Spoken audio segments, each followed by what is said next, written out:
heavy hitter in the field of border studies.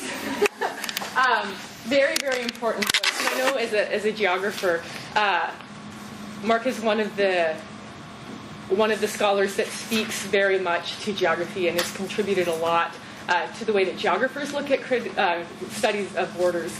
And for that, I very much thank you. His work definitely transgresses disciplinary boundaries. I think on that note, I'll turn it over to you so you have as much time. Please don't say any more. Thank you so much. I'm extremely pleased to be here. I'm frankly shocked and surprised to see so many people. So I really appreciate. David just told me this is your reading break, and so I appreciate that you've braved this campus, as empty as it seems to be, for this. So I really appreciate it, and I will try my best to make it worthwhile. So I assume that what's read amongst us is that border studies as a project is mostly broken. And that it's broken in part because we're missing big ideas about the border. And so this has been happening since at least the early 90s, when David Newman talked about the boundaries of the bordering process, and attempted to write grand narratives about how all sorts of boundaries and borders function. And then on the other side, you've got Ansi Passy saying, no, there's no grand theory that's possible about borders. There are only specific borders. And so what I take critical border studies to be is a mode of investigation that asks about those borders, not simply as material objects, also as material objects, but also as conceptual and processual divisions. I think that one of the things that I would like to reinforce, one of the arguments that I would like to make, is that the international border is fundamentally and radically different than other kinds of borders. Now, I take this in part from Agamben. Now, I'm going to go beat up on Agamben a bit later on.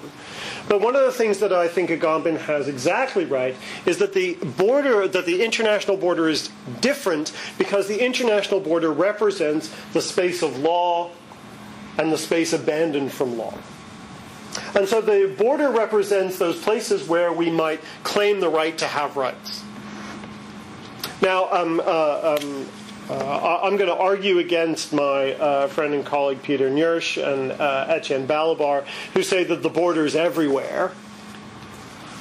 It's kind of disappointing. It's kind of frustrating the way that Balabar just picks up the border, writes 20 pages, changes the way we think about it, and then buggers off and does some other stuff. But I think that it's hard to argue with him that the border is, heterogeneous, polysemic, polyvalent. That's all compelling stuff. But I think that he's wrong, and that Peter's wrong when they say the border is everywhere. What they really mean to say, what I think is better said is that the border function can be everywhere. But what is different is that when the border function is mobilized in different places throughout the space of the territory, then that has a specific targeted population. Refugees, migrants, asylum claimants, ethnic minorities, whatever. At the border, everybody goes through that moment of abandonment. Everybody goes through that state of being bare life, of being unable to claim even the right to have rights. And so for that reason, the international border, in which we all pass through this state of bare life, seems to me to be radically different, even from the different ways that the border function is mobilized in different spaces. So one of the things that I'm going to argue is that rather than think of the border as a line, which of course is dead, or as a space of flows, or networked, or generalized biopolitical border, that the metaphor of the suture works far better to do three things. It puts the emphasis on the process. It connects the interpolation of the subject and the sovereign to other sovereigns, better than the idea of the line does. And third, it's representative of the way that rupture and attempted remending of space always leaves a visible scar. And so I think that in terms of the metaphor, the suture is just far better. So let me start at the beginning. There's a great documentary by Andy Goldsworthy called Rivers and Tides. Now, you're going to have to watch it at least twice. Sorry, I had to watch it at least twice because the first time I was bored stupid and I tried to chew my own leg off to get out of the theater.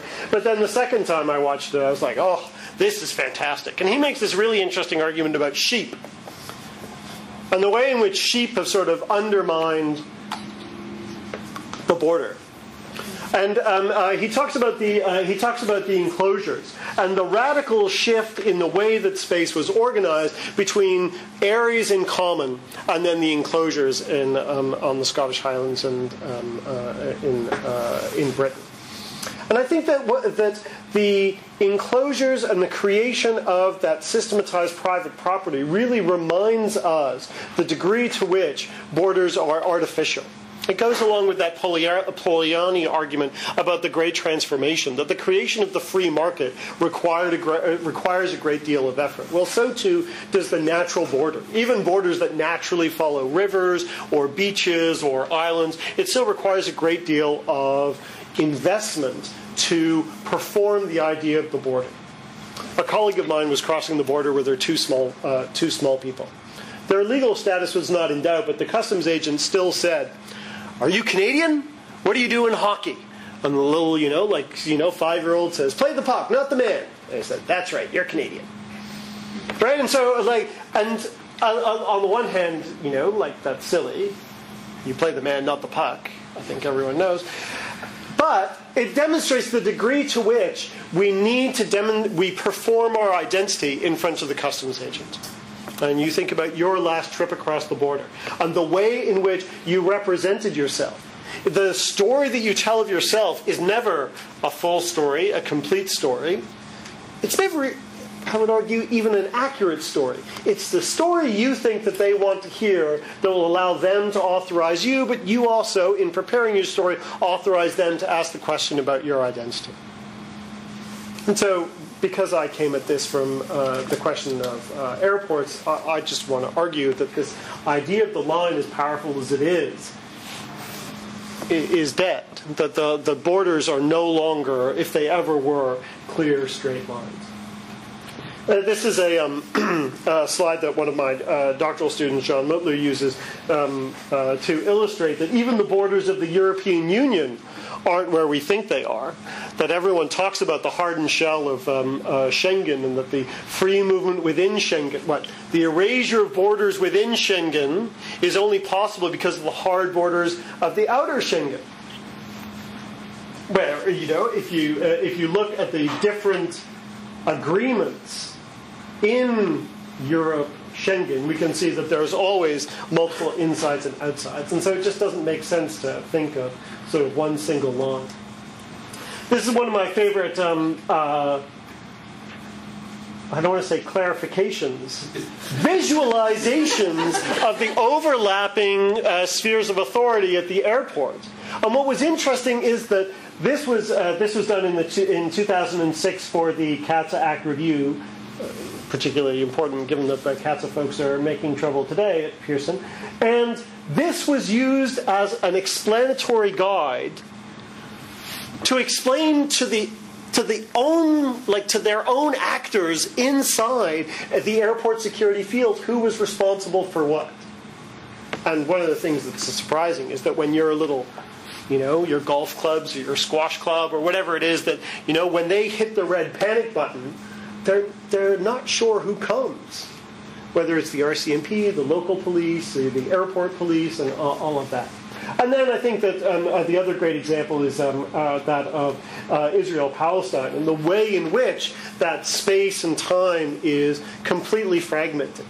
And so when we talk, particularly in the case of the occupied Palestinian territories, about like a return to the 1967 border or the two-state solution, what we're looking at has nothing to do with the same kind of line, white on one side, black on the other, green or yellow, however you want to define it, that we're used to thinking of geopolitics. And so I think that we need something that radically changes our imagination. So the suture, I think, is a really interesting way of thinking about the way that these lines get made. the suture is. Two pieces of bone come together, like in the skull, and they knit together. It's kind of surprising that your head doesn't come fully formed, right? But it doesn't. You know, the head has like a, you know, your skull has like a little fontanelle, a little soft bit where you can poke the brain. I'm sorry, where nobody would poke the brain ever. And then it sort of like, it slowly sort of melds together. And then the suture is also the way, is the description of how stitches are made. So it is both the act of bringing together the two sides of the wound, but it's also the sort of repair itself. So I think that we can trace the use of the suture from a couple of different places. Francois Debrix uses it in his really interesting book, Envisioning Peacekeeping, where he talks about the representations, the media representations of UN operations. And he's borrowing it in turn from Zizek and others who use Lacanian psychoanalysis and film theory to talk about the suture. So the suture in film theory, you know, sort of the experience of watching a film gives you a problem as a Lacanian psychoanalysis. Let me rephrase that. Amongst your problems as a Lacanian psychoanalysis, one of them is trying to explain film. And so the suture is this idea that so that you don't lose your subjectivity when you watch the film, that the suture is that which binds you into the film. And so there are a number of different sort of filmic ways that happens, either through the camera editing or through empathy with the character or speaking directly to the camera or what have you, but it's the way of binding you in. And when I started reading this in Zizek, which is where I first came across it, I was like, boy, that describes my experience of the border far better than crossing a line does. Because crossing a line, and you know, I'd written about rites of passage in the past, you know, and so I'd talked about crossing the border like a rite of passage. You leave behind the old, you go through this period of sort of reevaluation or sort of no space, and then you get reintegrated into the community. And I think that that's useful, but I think that this metaphor of the suture of being knit together, of being bound into both the state and also the international system of states just works far better than the idea of crossing a line or escaping under a line or what have you. And so one of the things that I think that this also hits at is the problem with resistance in Agamben. Okay, so just to step back, you know, Agamben's interesting and useful, and I think that to prefigure some of my critiques of Agamben, one of the things that Agamben does in Homer Soccer amongst State of Exception and Politics Without Means, Ends Without Means, Means Without Ends, Means Without Ends, thank you, is sorry. It's means without ends. Means without ends, thank you.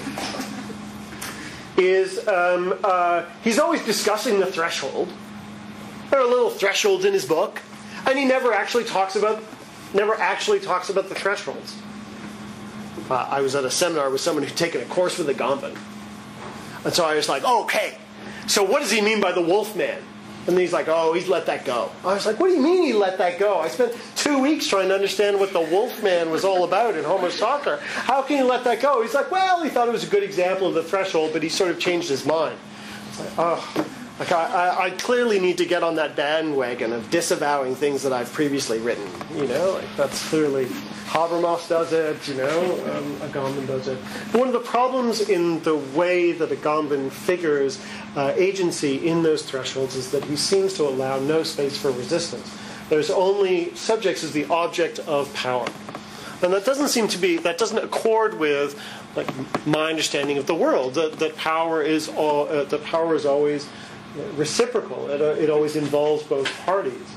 And so I think that one of the things that we want to reassert when we read Agamben is the power of the corporeal, the power of the body to resist power.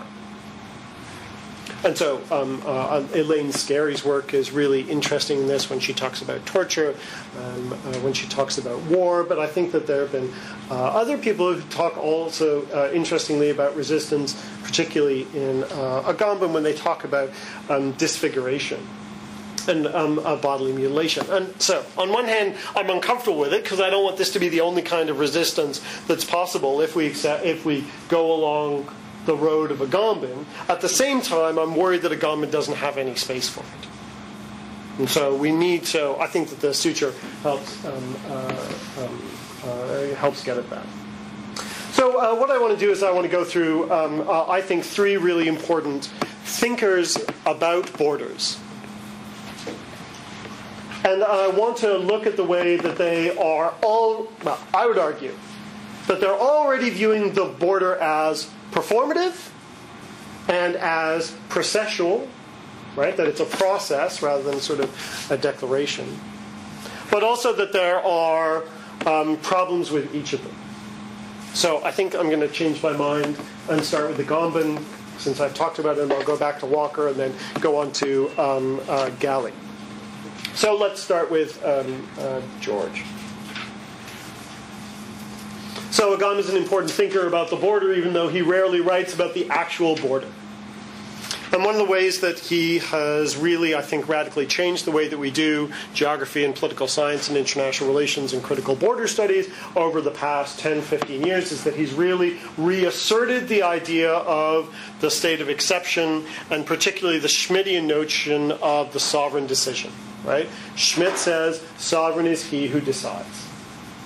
And so that power of decision, that discussion about discretion, which Anna Pratt here at York does so well and so interestingly. Also Janet Gilboy, others who talk about discretion at the border, I think is so interesting. And Agamben says that when we talk about sovereignty, we should be looking for decisions. I would argue, he makes the decision about,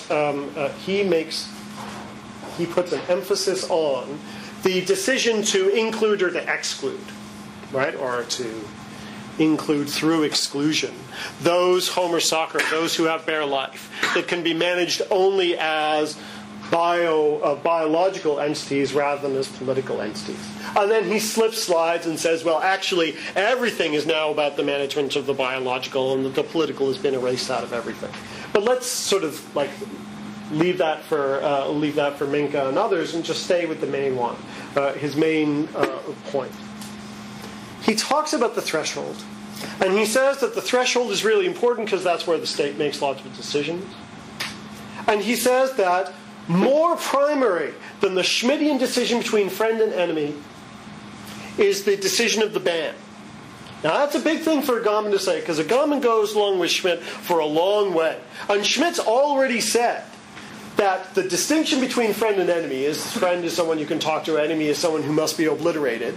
And Schmitt says specifically the enemy is someone who you cannot just make go back to where they came from, but that you can obliterate. And so for Schmitt, the enemy is about not just letting them stay at the borders, but pursuing them beyond borders, right? The sort of absolute. That's why there's all that interesting stuff in Schmitt about the enemy and the pirate, the enemy of all. So Agamben says that that more basic than that friend-enemy distinction is the band. And then, because he's Italian, he says, well, the ban means 2 things. It means not only the statement of the sovereign, but also the ability to abandon, to banish. And so it is about the statement of law to say that the law has no place here. Right? So it's all that, inclusive exclusion that Agamben's so fond of. So the ban is about saying, not just are you friend, enemy, outside, but you're outside the outside. That there is no space in law for that individual. Now, this would be great, except that Agamben seems to think, Agamben writes as if there's one state, and then terra nullius outside, the ocean or the colonies. And he has no theory, no model, no engagement whatsoever with the international. Because it's not as if you get banished and then, I don't know, like disappear off the holodeck or something, right? Like, you get banished to somewhere. And Agamben makes the mistake when he interprets Arendt. Because he says, look, Arendt does this too when he talks about refugees.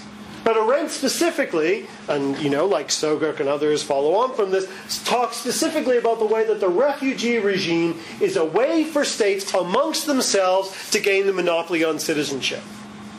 Right? And so citizenship and the status of being a refugee isn't something that sort of comes down from the UN Declaration and gets invested in us individuals. Quite the contrary. It is a cabal, it's a cartel amongst sovereign states to accrue the monopoly to decide who gets to be a citizen and who doesn't. I have my passport here as a little prop. The Minister of Foreign Affairs of Canada requests in the name of Her Majesty the Queen all those whom it may concern to allow the bearer to pass freely without let or hindrance, to afford the bearer such assistance as may be protected as may be necessary. This passport is the property of the Government of Canada. It's the government's property, and the request is to other representatives of sovereigns to do something for Canada. I appear in here only as sort of an incidental biological thing, with a terrible goatee and a terrible haircut. But this is a document, a contract between sovereign states about how they may or may not treat me. And frankly, one of the things that this does is it seems to give us the appearance of having the right to come back to Canada, but that's not true. Right? I mean, it represents a prima facie case. But the border guard still has the ultimate authority to decide whether or not this is a realistic document and whether or not I match this document here. And so even this, which seems to be such good protection, ends up being a bit ephemeral. So, my primary concern, amongst my concerns with Agamben, one is that he has no theory of the international. He has no conception of the international. And so he describes borders as if we were drawing a line between the sovereign and nothing, instead of between sovereign and sovereign. I'm going to make a bit, well, it's kind of ridiculous to say to me, I'm going to make an aside now, but this is an even deeper aside than usual. This is like in square brackets rather than my normal parentheses. Agamben makes this mistake because he inherits it from Aristotle. Remember, when he starts with Aristotle, he says that the primary division of life in Aristotle is between zoe and bios, between political life, between real life, and then biological life. And he says this is the grand division upon everything else the rest. But then he mostly abandons Aristotle and goes off and does his own stuff with Schmitt. And if he'd read Aristotle more carefully, then what Aristotle talks about, not very far away in the Politics, is precisely the way in which justice is constituted by the community in relation to other communities. And so Aristotle, just like Plato before him, say that justice and the possibility of political life is conditioned by the relationship of that state to other states. It's not a surprise that I'm in international relations and that I would stick up for the relevance of international relations in this. But because Agamben misses this in Aristotle, then he misses it again when he does his own work. Because the international is all over Schmitt.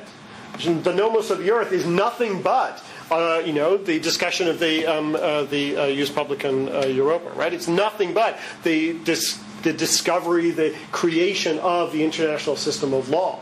And Agamben totally misses it. And I think that's because he misses it in Aristotle. Now, I'm going to make an aside to the aside.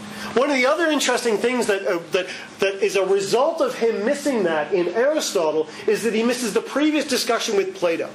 And I know I'm disappearing up, Western philosophy here. But one of the interesting things about Aristotle is that Aristotle is concerned with defining justice in the community as it relates to other communities. So he says there are two kinds of justice in the community. There's the sort of happy justice that happens when you are either self-sufficient or in harmony with your neighbors. And then there's another kind of life, a just political life that's possible when you're in conflict.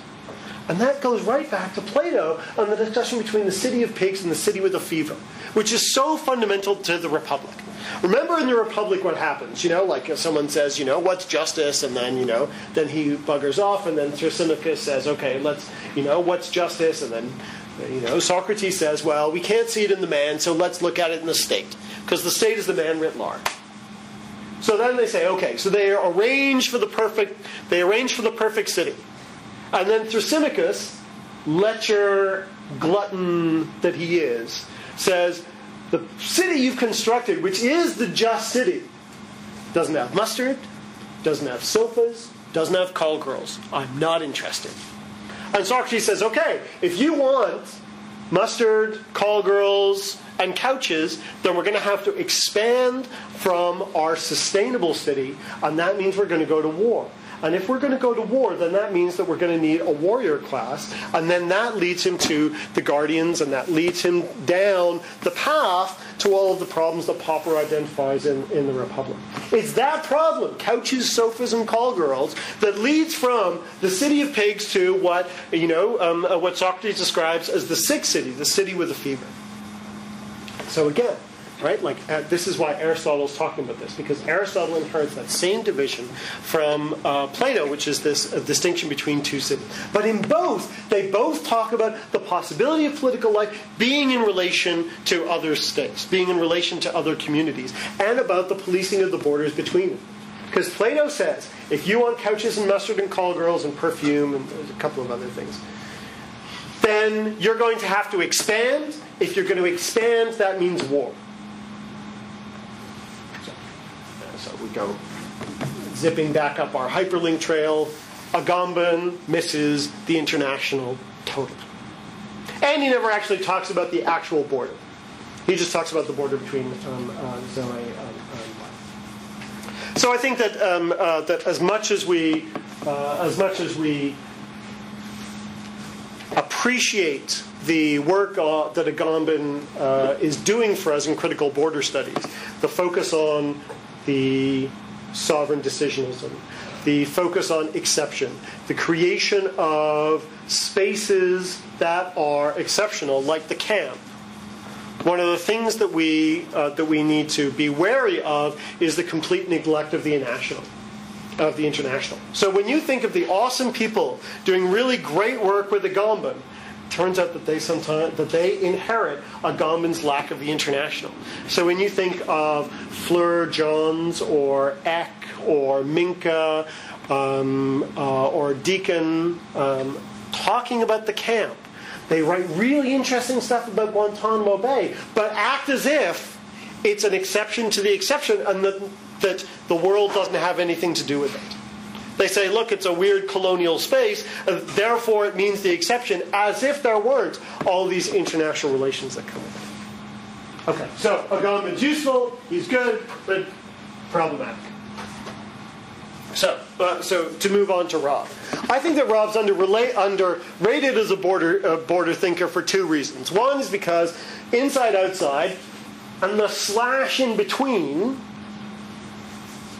is completely, is almost completely absent in inside-outside. He never talks about it. So, so he says the inside-outside is the fundamental distinction. It's the difference between the realm in which political theory and the realm of international relations.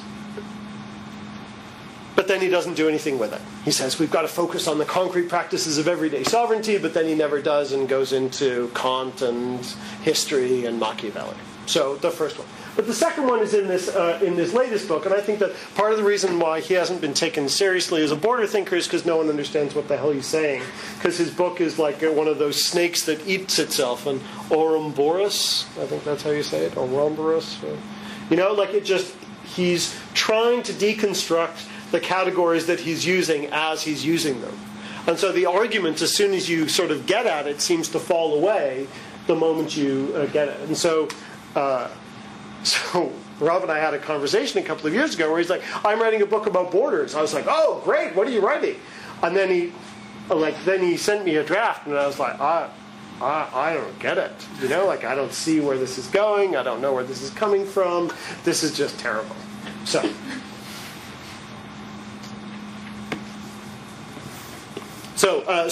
he talks about borders. He doesn't talk about anything empirical as far as I can see in the 300 pages, and he's constantly trying to undermine his own discourse. So there's a matter of style. But I think that he's trying... let me try to summarize what I think is his big point and then move on to what I think his minor point about borders, boundaries, and limits is.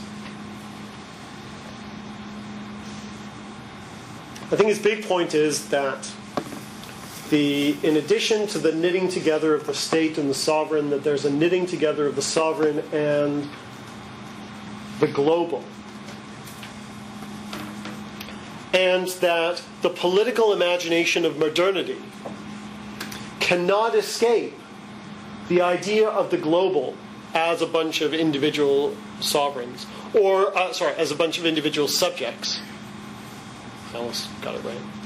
Or the world is a bunch of individual sovereigns. That there's no imagination that's outside of those two.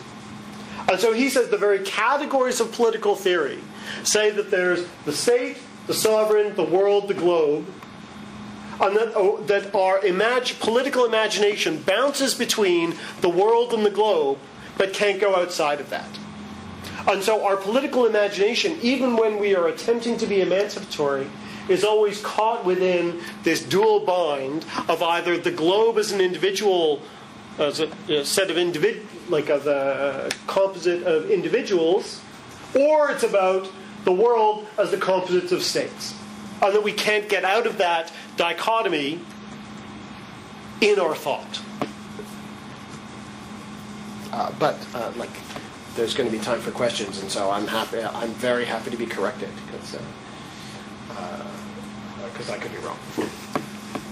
And he makes the argument about borders, boundaries, and limits. So first of all, I think that there's a problem in aligning all three of those, because as I tried to make the point earlier, I think the borders are fundamentally different than the other kinds of limits and boundaries. And what Rob says is that the border is a line of zero width, that it unites as well as divides. But then everybody else who's doing work in this vein neglects the uniting part. Leaving aside the fact that he's reinventing or he's reusing this metaphor of the line, which I think is metaphorically bankrupt. If you look at, I think, the good people doing work in Rob's vein, like Chris Rumsford in Theorizing on the Border or Border Work, they fall into the same trap that Rob does, which is to say that because he says you can't get out of the individual sovereign world globe system, then he cannot see, by the way that he's laying out the argument, the way that those borders create the world of sovereigns rather than just divide the world into different sovereigns. I'm going to say that again, just to make sure that I'm clear. When Rob says that there are borders, boundaries, and limits, and that these borders, boundaries, and limits divide individuals, sovereigns, the world, and the globe, he downplays the degree to which the borders are constitutive of a system in which there are individuals, sovereigns, the world, and the globe. And so he downplays the degree to which they're constitutive of the system, just not effects of the system.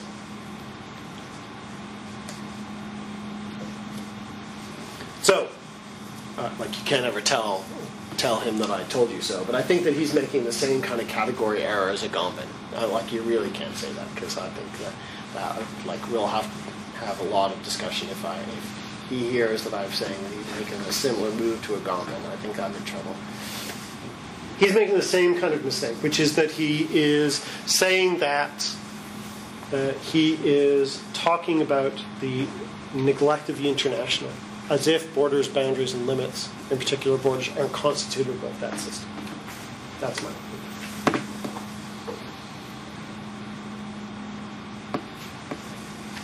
So if we look at the people who are making arguments in this vein, like I think Chris Rumford is doing the best job of this when he does his work on, when he does his research on border work. And Chris Rumford is a political sociologist, and he says that if you look at the way that citizens are using borders, they're using borders in ways that are non-state related. And so they're taking tactical advantage of overlapping and multiple sovereignties to create new kinds of specific borders. So he uses the example of Stilton cheese and Melton Mowbray pork pies.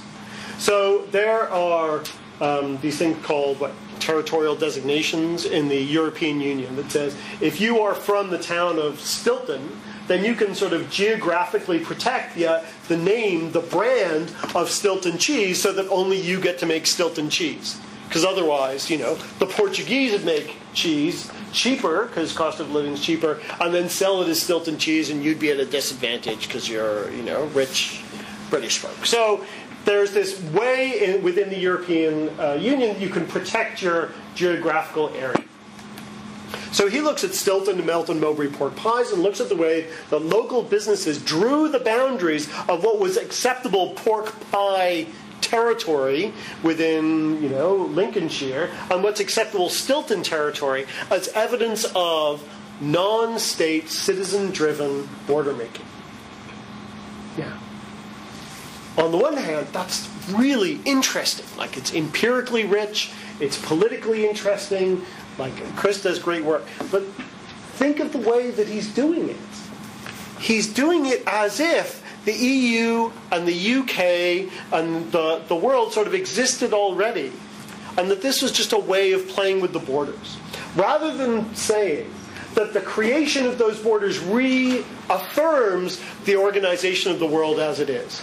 That they're not just using it strategically to say, we get to protect the name Stilton, but they're reinforcing the authority of the European Union and the authority of the UK to make decisions about the geographical description of cheese, or I don't know what kind of food product pork pie is. So I think that the Rumsford and others who use work in Rob's vein sort of make the same kind of mistake. I want to turn to the final person, Carlos Galley, who's a big expert on Schmidt, teaches at the same place as Agamben, and wrote a couple of really interesting small books that just got published by University of Minnesota Press a couple of years ago as Political Spaces, War on Terror. I assume that everybody adds War on Terror to all of their book titles now. And he makes interesting arguments about geopolitics that is based on his reading of Schmidt, and in particular Nomos of the Earth. But then he says that the globalization of the War on Terror undoes Schmidt entirely. And, sorry, I think that's grammatically incorrect. That the global war on terror has undone the Schmittian distinction between friend and enemy entirely. Because the Schmittian understanding of friend-enemy was always territorially based.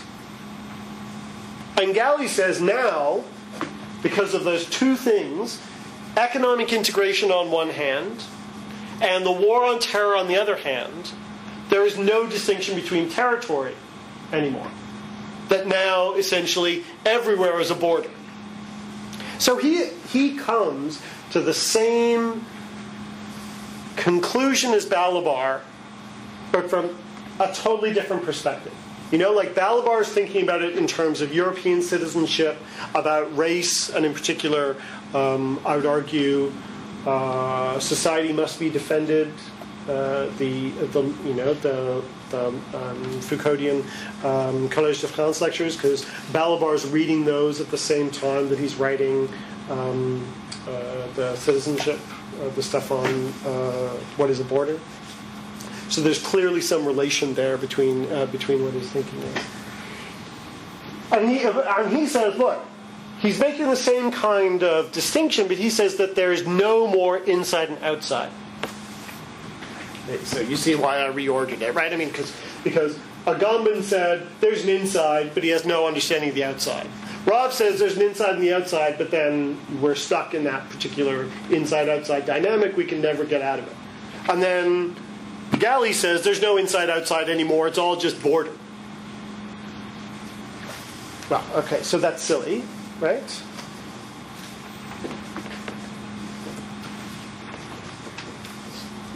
By which I mean that, by silly, I mean that seems to fly in the face of what we understand about law and the right to have rights. Because at the moment, the only way that we attach law and rights to the individual is through the sovereign state. And so even if we accept that there are border functions that occur in different places and that there are different registers in which mobility it occurs, rights and law still adhere to sort of one core relation, right? Which is it's individual subjects to sovereigns, sovereigns to other sovereigns. And so to say that there are no borders radically underestimates the power and, I would argue, the utility of that connection. So I think that the suture really operates as a much better model that can remedy all of those weaknesses in those three key thinkers. So I guess I've got a kind of subsidiary point, which is to say that all three of these are important border thinkers, but we haven't thought of them as border thinkers. So I guess that's part of my argument, is to say that Agamben's a border thinker, but because he doesn't actually talk about the border, then we usually miss it and we misinterpret it. Walker's a border thinker, although it's hard to understand. There's nothing empirical, and his point is not actually about borders. And then Galley is an important border thinker because I would say that this articulation of there's no more inside and outside, particularly in the last couple of chapters, is the clearest articulation we've had of this kind of Deleuzian network-based argument in border theory. Like not to disrespect William Walter's interesting article, Border Order, in that 2006 European Journal of Social Theory special issue edited by Chris Rumford. Like, he starts off with Deleuze. That's clearly interesting, right? But I think that Galley does it. I think that Galley does it best, right? He really articulates what the clear empirical case is, and the clear theoretical case for saying that borders are no longer important, or that borders are in fact everywhere. But so I think that so they all miss different things. Part of what they miss is the performative, that the border has to be acted and reenacted. Secondly, that there's a rupture there between within space, but also within sort of law and rights, that has to be remade and reknit every time it's broken. Because every time you leave this space of law that is Canada, Canada's done with you, right? Like, they don't care about you anymore. Like, they may make, sort of some noises about not wanting Canadians to be killed, but you're on your own out there, right? Like, that's one of the nice things about the Foreign Affairs website, is they don't pussyfoot around. They're like, when you're done, you're done. Like, once you leave Canada, then you're subject to other laws, and that's it. We're not going to intervene. We're not going to interfere. That's the whole point about sovereignty, is that once you leave our space, you leave our law. That's it. And so it's interesting that we talk about the social contract, right? Because not only do you have to sort of reinvest in the social contract, but you've got to reinvest in the idea of that law, and that law is applicable to you in this space.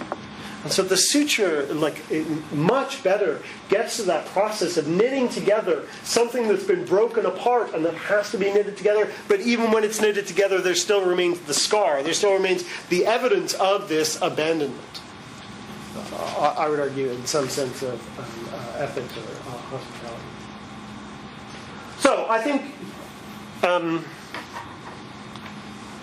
Sorry, there have been one too many asides. Just one. So one of the ways that I want to look at this empirically, and I'll go through this super fast, in the larger book project, is by looking at the interstitial spaces of international relations that are really evidence of that scar, that are really evidence of that process of knitting. So one of them is this place, the Footprint of Freedom, Diego Garcia. So Diego Garcia is a UK-US military base stuck in the middle of the Indian Ocean. It's one of the alternate... Oh, sorry, there's no more shuttle. It was an alternate landing place for the shuttle. It's one of the key 8 ground stations for the GPS network.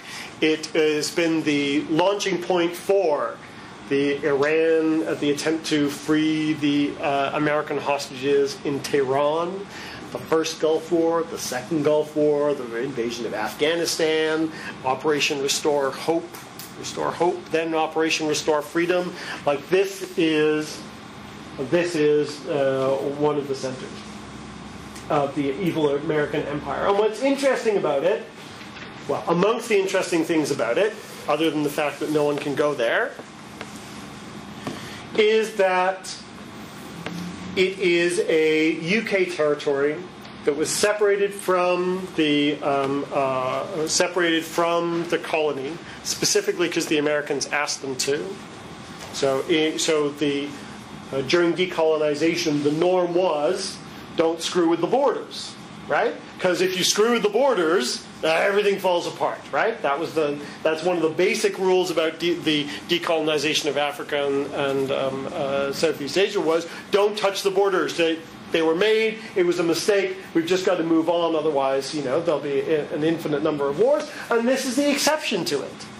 This is one of the exceptions because the British said, no, this isn't part of the Seychelles. We're just going to excise this and make this part of the British Indian Ocean Territory.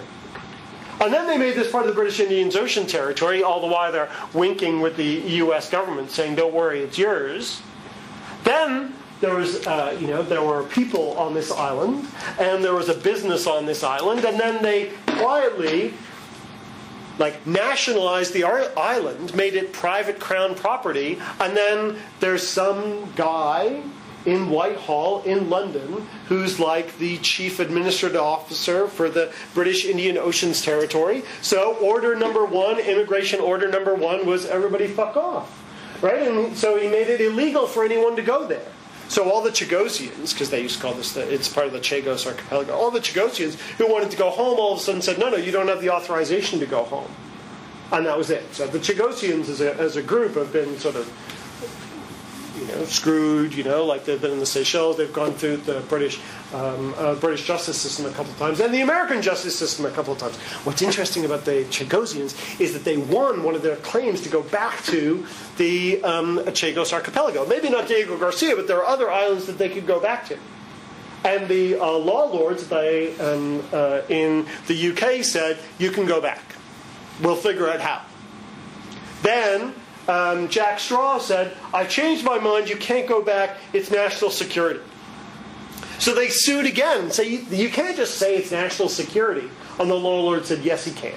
That's one of the privileges of being the sovereign, is that you get to say that there's an exception. It's a beautiful case of the need to constantly reinscribe the exceptionality of this space while at the same time including it in the ambit of law. Right? So they want to say that this is totally unique, it's totally different. At the same time, they want to include it in the law by making these formal decisions, by making regulations, by saying this is how it works. Ironically, the turtles on this island have more protection than the people who used to live there, because according to the sign that greets American servicemen, the United Kingdom takes environmental conservation very seriously on this island. It's nutty. So that's so as much as the airport does, instances like this, like Diego Garcia, really help us see the strands that that are used to knit this exceptional space back into the fabric of international law. You see it also when this is one of the transit places for the carceral archipelago of extraordinary rendition. So Condoleezza Rice said, no, we've never had any high-value targets in Diego Garcia. What about 10 miles off Diego Garcia in that prison ship that used to be a hospital ship? Shut up. I'm not talking about that. I'm talking about on the island. And then someone says, wait a second, I found out there are actually flights with extraordinarily rendered people that land on Diego Garcia. And she goes, oh, yeah, sorry about that. And then that's it. So I think that these interstitial spaces really give us a good sense of those borders as they come together. So, occupied Palestinian territory, same thing, right? The degree, the amount of investment that's required to make those boundaries work, to seem natural.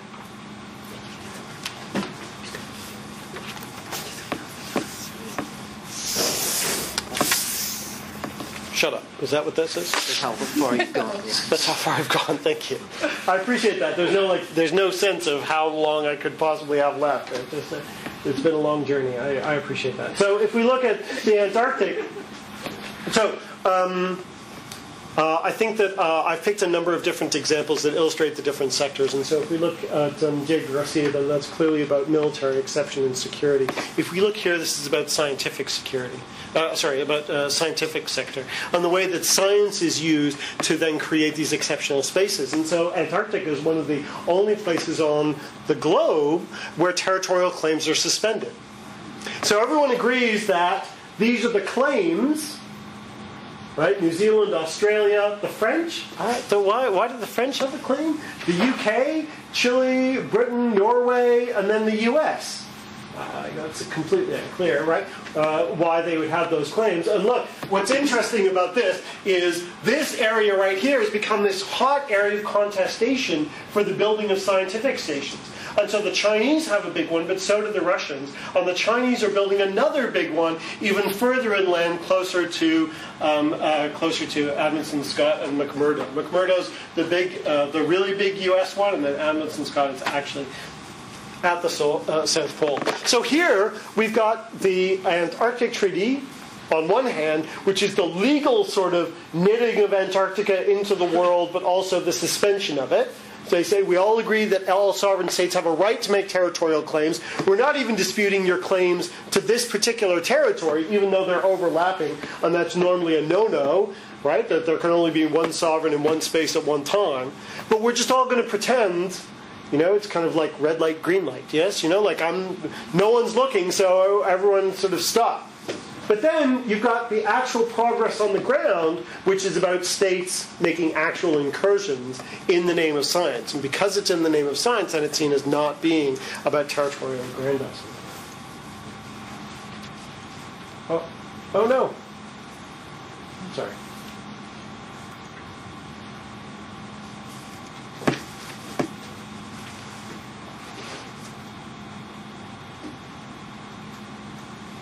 Have I just broken this? Maybe press one of the arrows down at the bottom of the screen. Oh, thank you. Maybe. Whew. This ride is not over. So, one of the other. So here's another. Here's another super interesting. This is Christiania. Have any of you heard of Christiania before? It's this weird anarchist enclave in the middle of Copenhagen. And what happened was that the Danish Navy sort of abandoned this site in the late 60s, and people sort of squatted and took it over. And so now it's this sort of independent anarchist republic.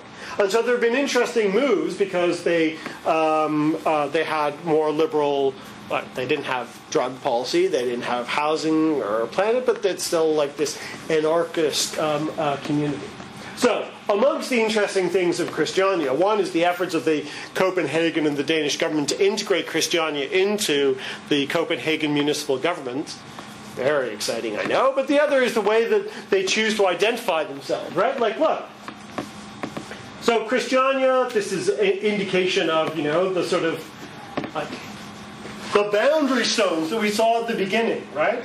Like this very sort of medieval sense of like the marking out of territory. But look at what this sign says. You are entering the EU. What an interesting deployment of the EU, right? Like why you're not entering Copenhagen because they've had problems with the Copenhagen government, or you're now entering Denmark, but you're entering the EU. Like somehow this is like a non-European, non-Schengen. Like it's not clear. So that's. This is another. This is one of the installations by Andy Goldsworthy, who I mentioned at the end. So he starts off with talking about very straight walls, but then he makes these walls themselves that curve and go around. So, to conclude, I think that I've done maybe 5 things. I've argued that the line is dead, and that even though we don't need another master signifier in order to do work, that the suture is a better metaphor to emphasize the processual and the performative nature of borders. That the three important thinkers about borders are Agamben, Walker, and Galley. That we take things from each of them, but each of them have weaknesses. From Agamben, we take an emphasis on the decision and sovereignty as decisionism. We take the importance of the ban as the primary political relation. We are disappointed in his lack of actual study of the border and the constitution of the international. With Rob, we take the constitution of the self-sovereign world global as important, but also we want to argue that those boundaries do not simply divide, but rather constitute and create.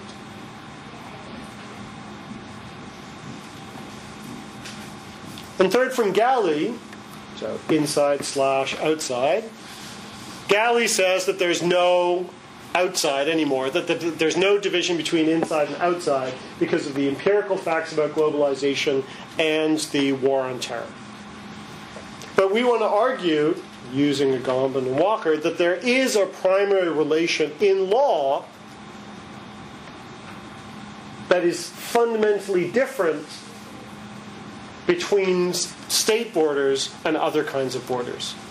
And that can't be entirely erased away by globalization or by economic or by security globalization.